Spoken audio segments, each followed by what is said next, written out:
yavrum.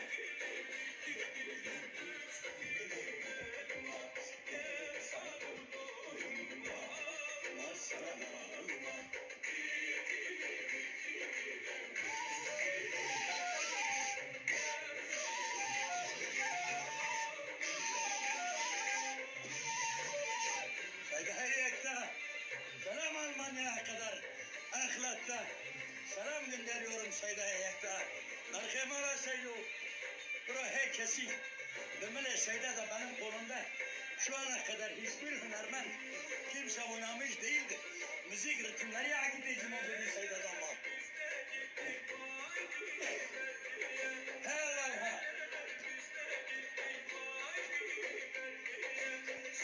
Diki rağbet kızlar.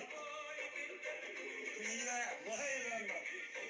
Et kızlar vay dilberli ya.